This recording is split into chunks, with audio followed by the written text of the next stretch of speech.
The ground shook with each step the creature took. Annie Frost pressed herself against the overturned medical transport, her hands still gripping the supply kit she had managed to salvage before everything went wrong.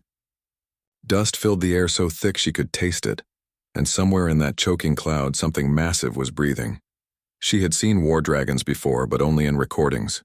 Everyone in the Galactic Relief Corps watched the footage during training, learning which battlefields to avoid and which species used what weapons.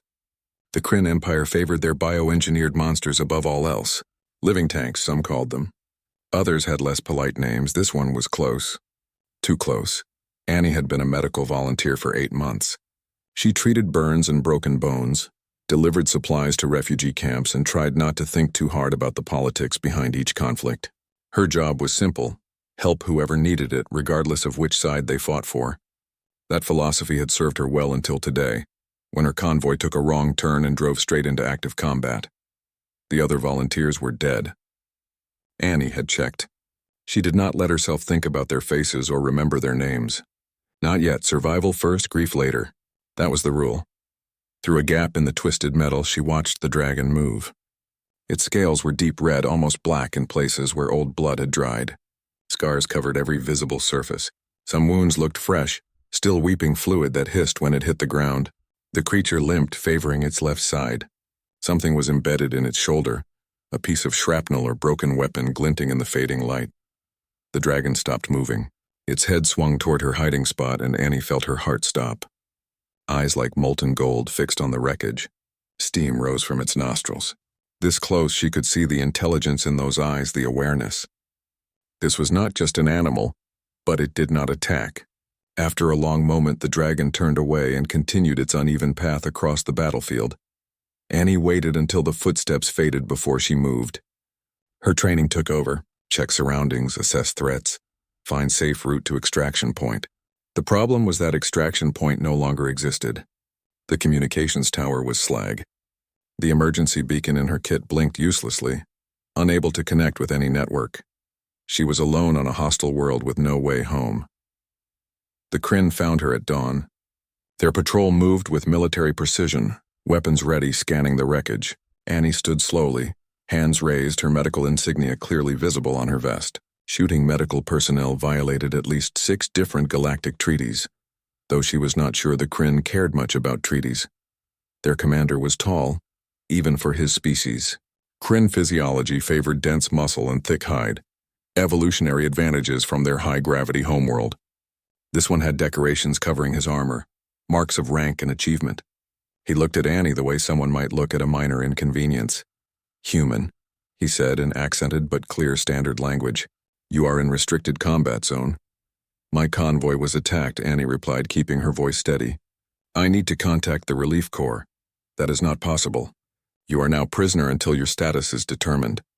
He gestured to 2 soldiers who moved forward to take her arms. Annie did not resist. Resistance would be pointless. They brought her to a compound carved into a canyon wall. Temporary structures dotted the area, military efficiency evident in every placement. Soldiers moved between buildings with purpose. Equipment was stacked in precise rows. At the far end of the canyon, separated from everything else by a wall of energy barriers and guard posts, Annie saw him. The dragon from the battlefield. He was even larger than she had realized. His bulk filled the entire back section of the canyon. Heavy chains secured his legs to anchor points drilled deep into rock. More chains wrapped his neck and torso. He lay still, his breathing labored and painful to hear. "That is Drathus," said a voice behind her. Annie turned to find a Krin medic, identifiable by the green markings on his uniform. The Crimson Storm, greatest war dragon in the fleet. Or he was until he went mad. "Mad?" Annie asked. "He attacks anyone who approaches. 3 handlers dead, 7 wounded. We cannot treat his injuries. We cannot mount him for combat. Commander Torn wishes to destroy him, but High Command refuses. Too valuable, they say." The medic shook his head. "Valuable corpse, more like." Annie looked back at the dragon.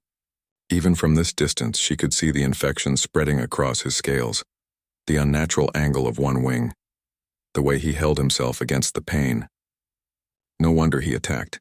He was suffering, and everyone who approached him either wanted to use him or gave up too quickly to help. "What happened to him?" she asked. 20 years of warfare happened. Drathis has fought in 43 major campaigns. The modifications we make to war dragons are extensive. Sometimes the body breaks down. Sometimes the mind does. The medic studied her with curious eyes. Why does a human care? Annie did not answer. She watched Drathis shift position slightly, a movement that clearly cost him effort. His golden eyes opened for a moment, scanning the compound before closing again. She was a prisoner here with no way home and no way to help herself. But maybe, just maybe, she could help someone else. The idea was probably stupid. It was definitely dangerous. Every logical part of her brain said to keep her head down and wait for diplomatic channels to secure her release. But Annie had never been particularly good at listening. To logic when someone was suffering in front of her, she would need supplies. She would need time. Most of all, she would need patience. Nobody climbed the war dragon. Maybe that was the problem. Annie spent 3 days watching before she made her move. The Krin had assigned her to their medical bay, a practical decision since they were short on trained personnel. She cleaned wounds, mixed medicines, and learned which injuries the Krin considered serious versus which ones they expected soldiers to ignore. Their pain tolerance was impressive. Their bedside manner was non-existent. Between shifts, she observed Drathis. The guards changed every 6 hours. Their patrol patterns were predictable, designed more to keep others away from the dragon than to keep the dragon contained. Those chains would hold him regardless. At midnight, there was a 15-minute gap when the night patrol took their meal break simultaneously. Poor discipline, but it worked in her favor. Drathis slept in short cycles, never more than an hour at a time. His breathing hitched on every third inhale, suggesting broken ribs that had healed incorrectly. The infection on his left shoulder had spread, discoloring the scales around it. Without treatment, it would eventually kill him. Annie gathered supplies slowly, carefully.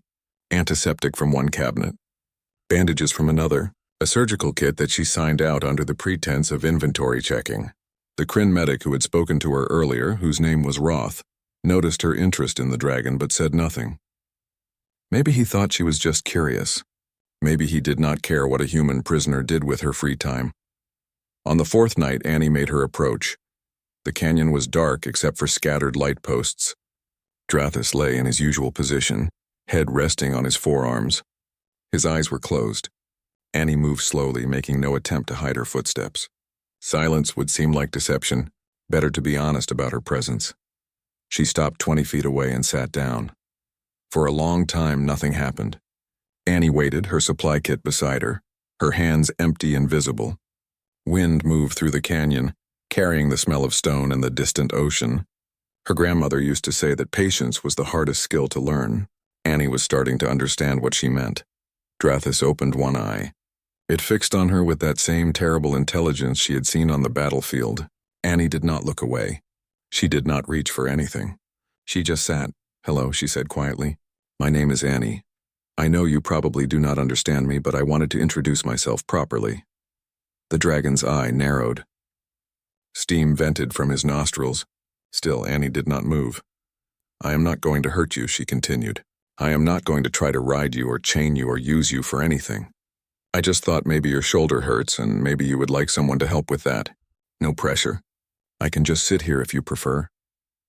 Her grandmother had taught her dozens of old songs, melodies from Earth, that predated space travel and alien contact.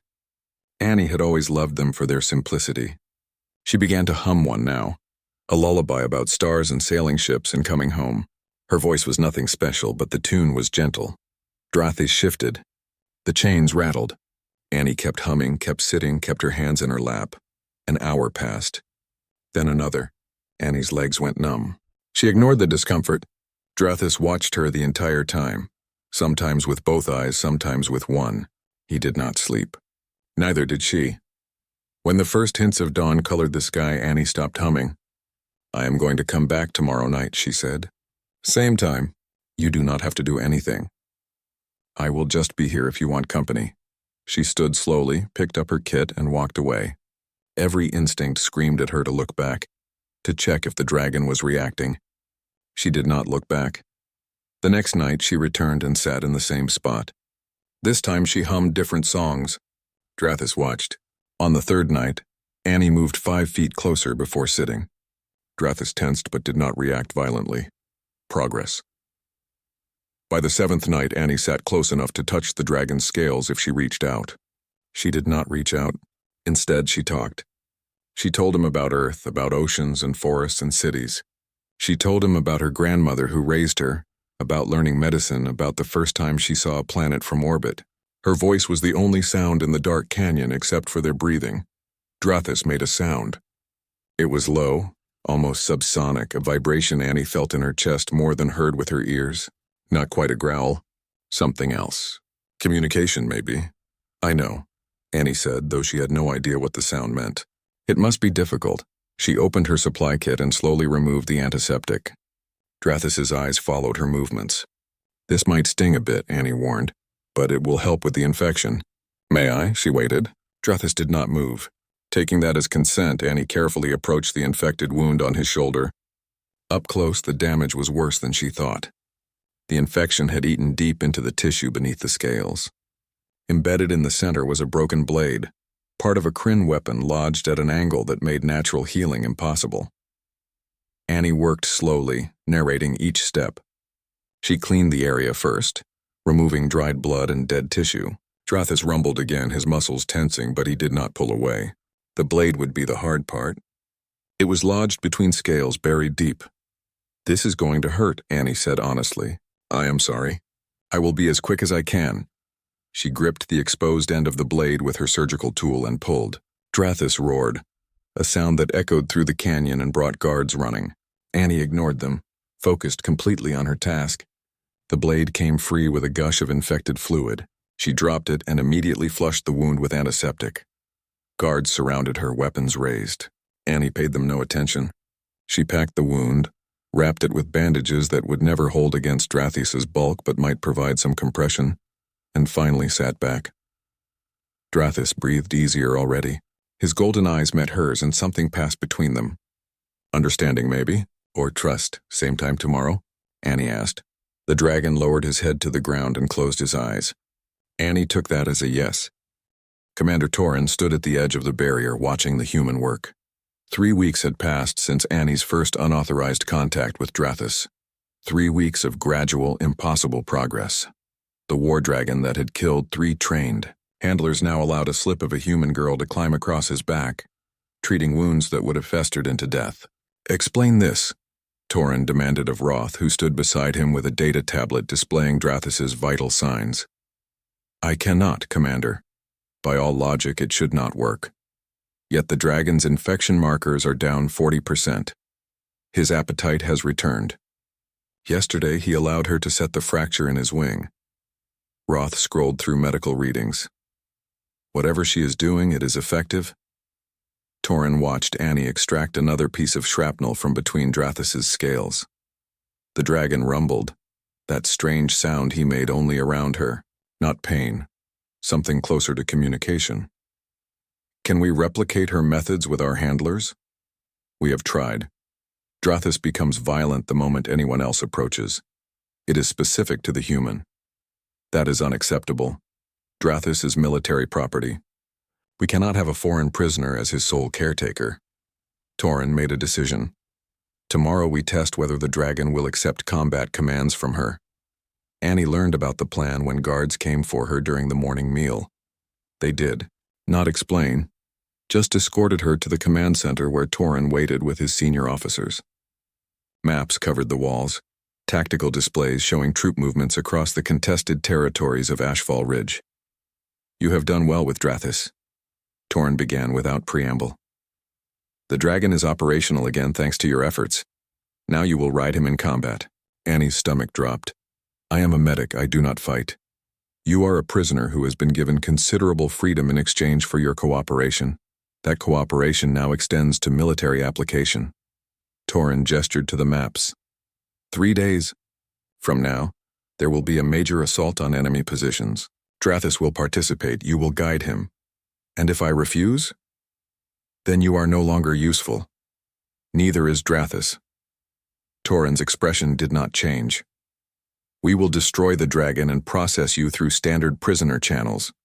You may eventually return to your people assuming diplomatic negotiations succeed. Drathis will simply be dead. It was not really a choice. Annie understood leverage when she saw it. "I will not attack anyone," she said firmly. "If I ride Drathis, it will be for rescue operations only. Medical evacuations, recovery of wounded soldiers. From both sides," she added, watching Torin's face. "I am a medic. That is what I do." Torin considered this. Several officers muttered objections, but he silenced them with a raised hand. "Acceptable. A flying medical platform has strategic value, but you will follow command structure and designated flight paths. Deviation will be considered hostile action." The next 2 days passed in intensive preparation. Annie learned basic flight commands from Krin dragon handlers. Though she suspected Drathis would ignore most of them, she studied battlefield layouts and memorized radio protocols. Most importantly, she talked to Drathis constantly, explaining what was about to happen and what she needed from him. The dragon listened. His golden eyes tracked her movements as she walked around him, showing him maps and describing the mission. Annie had no idea how much he actually understood versus what he picked up from her tone and body language. But she talked anyway, building on the trust they had developed. On the morning of the operation, Annie climbed onto Drathis's back for the first time with purpose rather than treatment. The scales were warm beneath her, almost hot.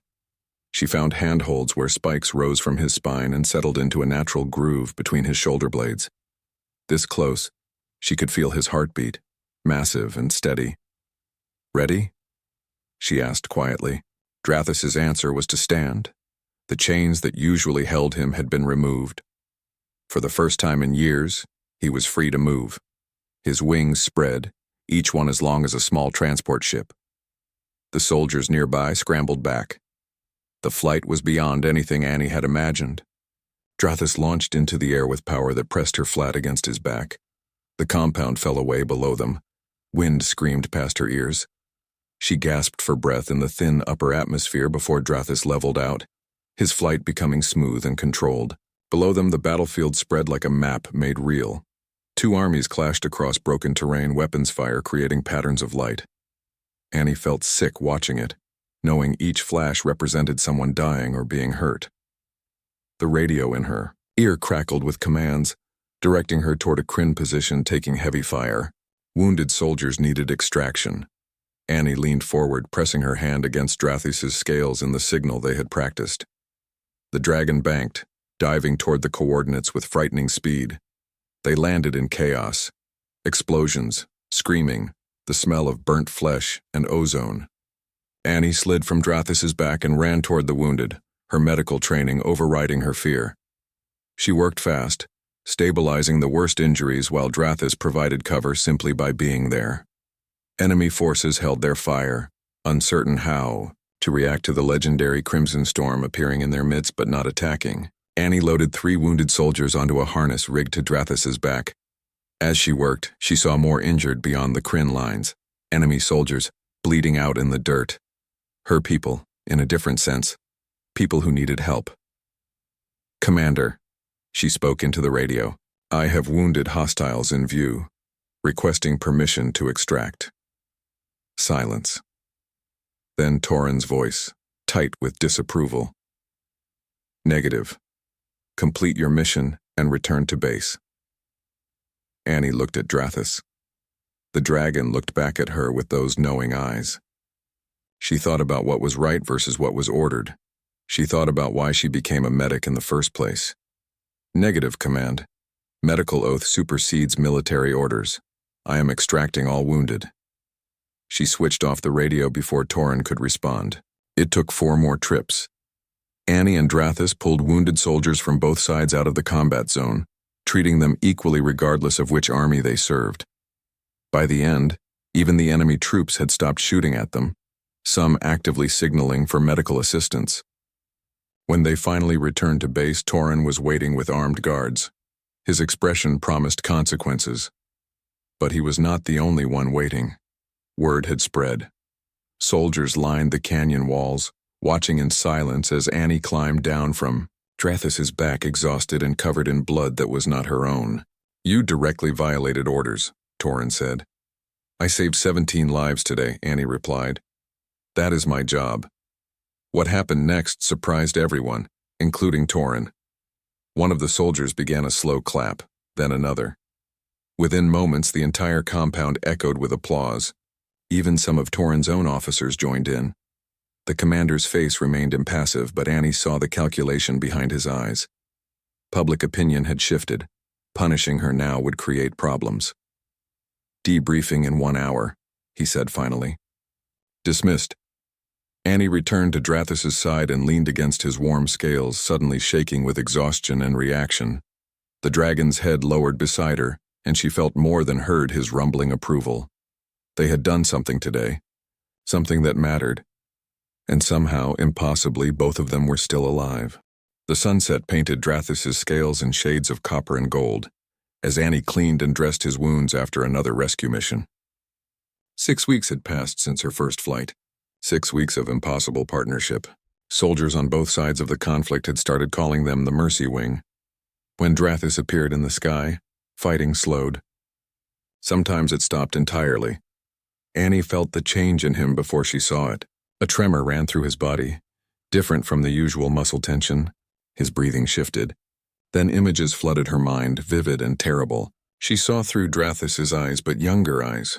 Saw a world of floating islands and crystal blue skies. Saw others of his kind, smaller dragons in colors of green and violet and silver playing in updrafts. Saw armed figures arriving, nets and weapons, capturing hatchlings while parents screamed overhead. The vision ended as abruptly as it began. Annie found herself gasping, tears streaming down her face for reasons she did not fully understand. The emotions lingered, powerful and raw. Loss, grief, betrayal. "They took you," Annie whispered, her hand pressed against Drathis' scales. "You were just a baby and they took you." The dragon made a sound she had never heard before, something between a whimper and a growl. Annie realized with shock that Drathis was crying, or the dragon equivalent. Heavy drops fell from his eyes, hissing where they struck stone. She spent that night beside him, not treating wounds, but simply being present. Drathis shared more memories. Annie saw years of training, of pain, of modification surgeries that changed his body and mind. Saw battles where he killed because that was what he was forced to do. Saw handlers who beat him when he hesitated and rewarded him when he destroyed. By dawn, Annie understood. The Krin had not just enslaved Drathis. They had broken something fundamental in him, and then expected the broken pieces to function like a machine. She found Roth in the medical bay preparing for the day's work. "I need access to the genetic records," Annie said without greeting. "For the War Dragon program." Roth looked up, surprised. "Those files are classified military research. I know what they did to him. To all of them. I need to understand the modifications so I can help reverse them." "Reverse them?" Roth's expression shifted to concern. "That would be treason.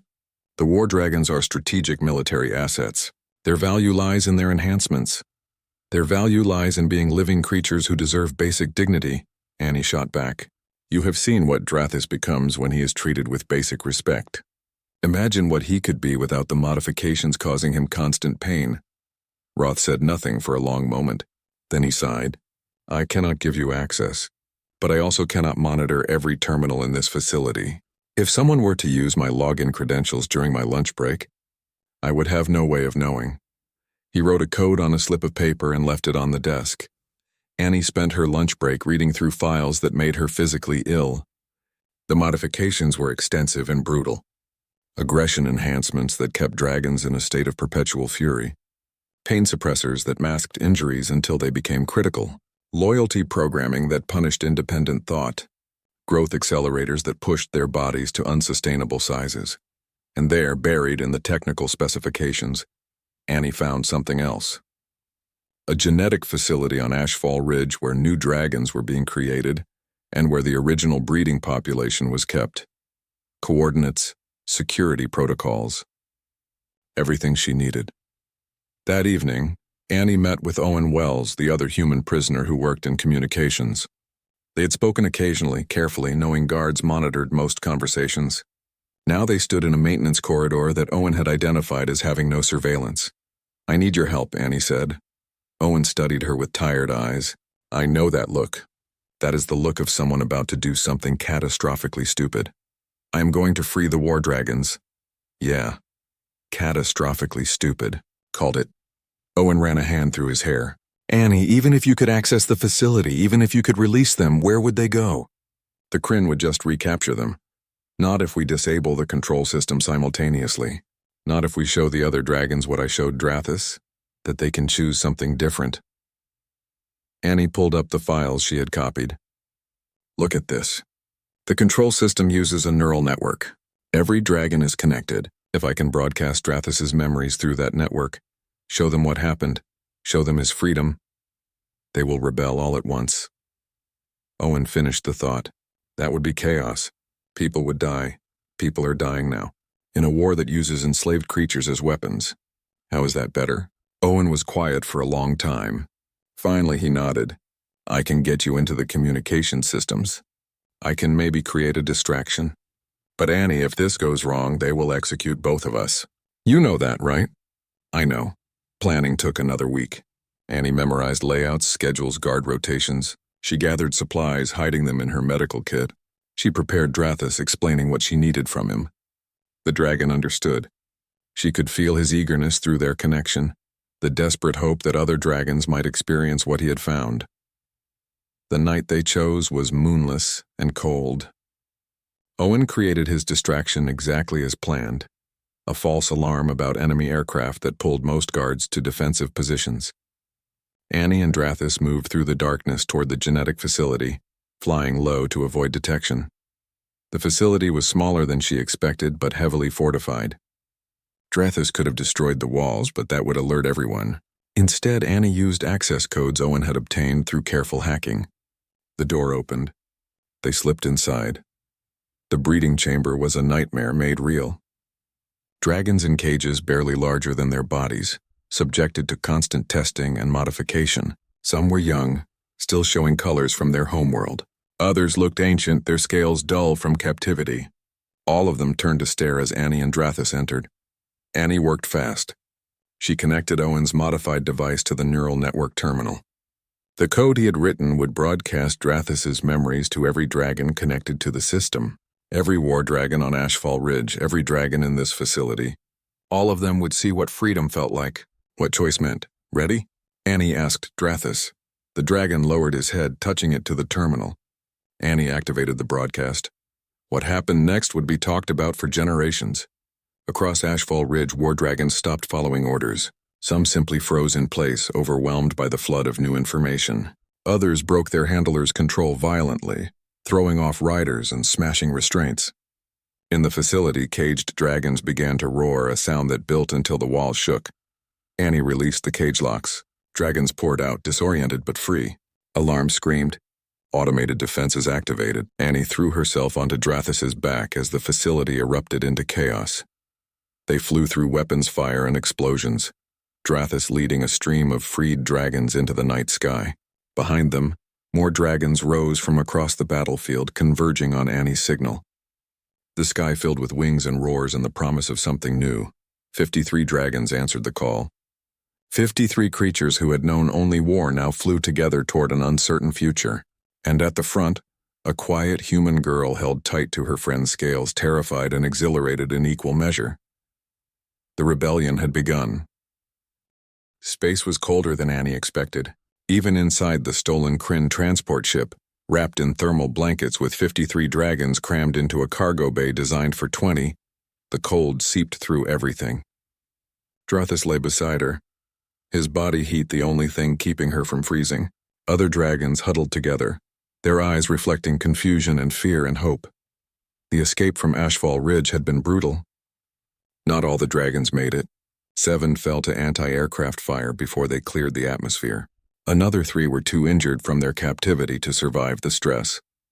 Annie still saw their faces when she closed her eyes, still heard their final cries, but 53 survived. 53 dragons who Owen had helped load onto a transport while the Krin military dealt with a base in chaos. Owen himself had not made it aboard. The last Annie saw of him, he was being dragged away by security forces. She owed him everything. She owed him her life and the lives of every dragon on this ship. "Coordinates locked," called a voice from the cockpit. Beth Chen, a human pilot who had been held prisoner for 2 years and saw her chance at freedom in the chaos. She was not military, Just a cargo hauler who took a wrong contract and ended up in Krin custody, but she could fly and that was all that mattered. How long until we reach the coordinates? Annie asked. 14 hours at current speed, assuming we are not intercepted. Beth glanced at her sensors. I am picking up pursuit ships launching from Ashfall Ridge. They are not close yet, but they will catch us if we maintain this heading. Annie looked at Drathis. The dragon's eyes met hers and she felt his thoughts mixing with her own. Calm, trust, home. He had shown her the coordinates in his memories, the location of his birth world. The place that Krin took him from 40 years ago. We keep going, Annie said, no matter what. The 14 hours stretched into eternity.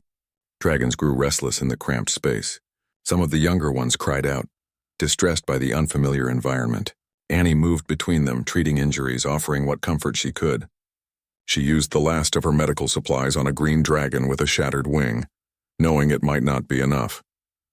The Krin pursuit ships gained steadily. Beth pushed the transport to its limits, but the military vessels were faster, better armed.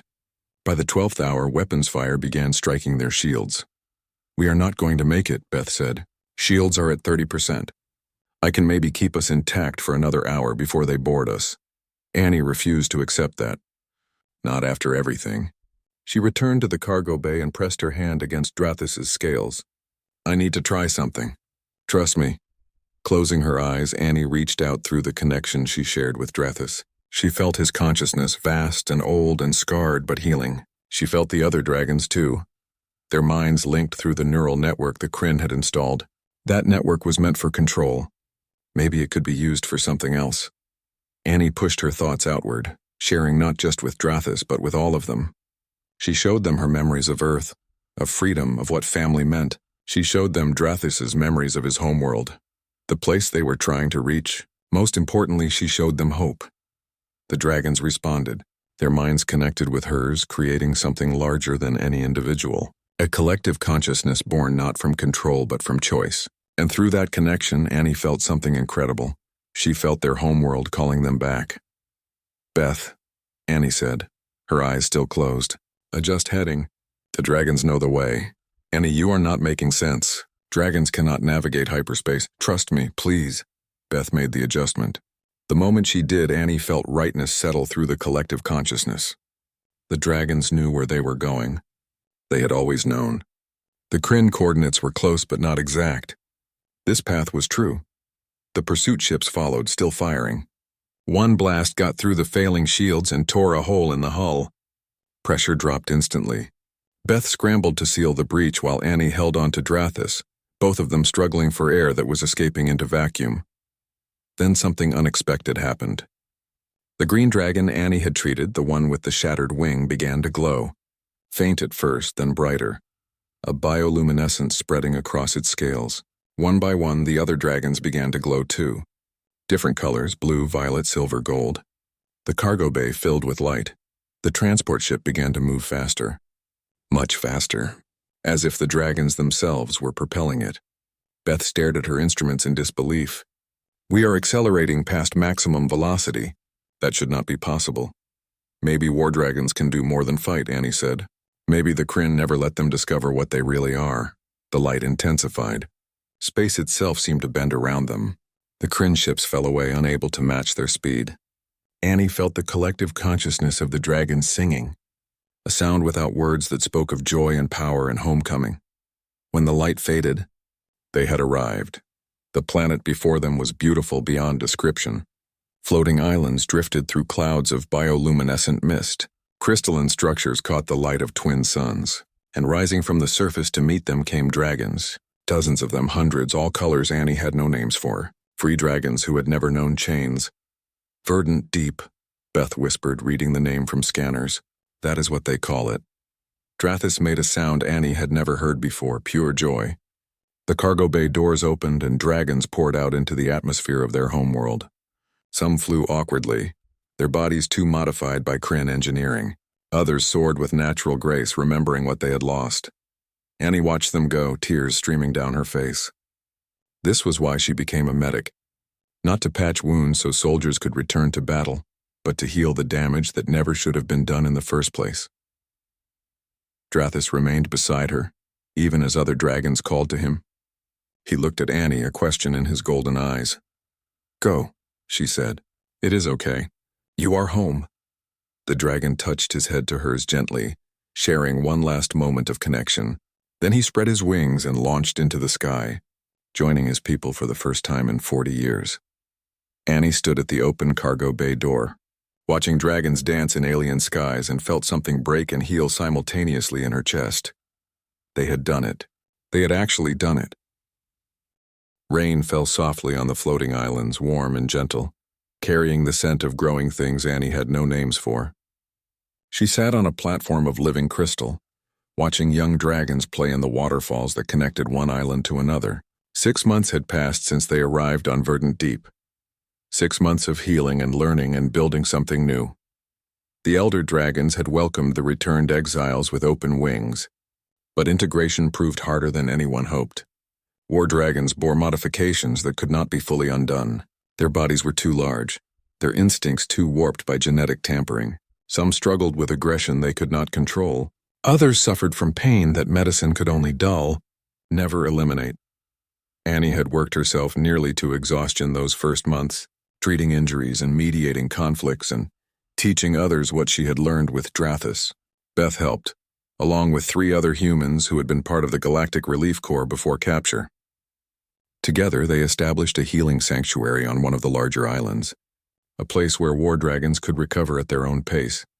The galactic community had responded to news of the escape with predictable chaos. Some species condemned the Krin war dragon program. Others defended it as legitimate military research. Diplomatic channels buzzed with accusations and demands. The Krin Empire initially threatened invasion to reclaim their property, but public pressure forced them to back down. Slowly, reluctantly, reforms began. Annie barely followed the politics. She had more immediate concerns. Like the silver dragon who still woke screaming from nightmares. Like the violet one who refused to eat. Like Drathis, who spent hours every day flying alone to the farthest islands, processing decades of trauma in whatever way dragons processed such things. "You should go home," Beth said one evening as they prepared the clinic for the next day. "Back to Earth. You have done everything you could here." "I know," Annie replied, organizing medical supplies. "The Relief Corps has been asking when I am returning. They have new assignments waiting." But Annie looked out at the sunset, painting the sky in colors Earth never had. "I am not sure where home is anymore." Footsteps behind them, too heavy to be human. Annie turned to find an elder dragon, her scales the deep blue of ocean depths. Her name was Whisper of Tides, or that was the closest translation Annie could manage. She had been one of the first to welcome them. "The young ones ask for you," Whisper of Tides said in the clicking, harmonic language of her people. Annie had learned enough to understand basic communication. "They wish to show you something." Annie followed the elder to the playing grounds where young dragons gathered. These were true younglings, born free on Verdant Deep, never knowing chains or modification. They played with an energy the war dragons still struggled to feel. When they saw Annie, they rushed over, chirping excitedly. The smallest, barely larger than Annie herself, tugged at her sleeve with careful claws.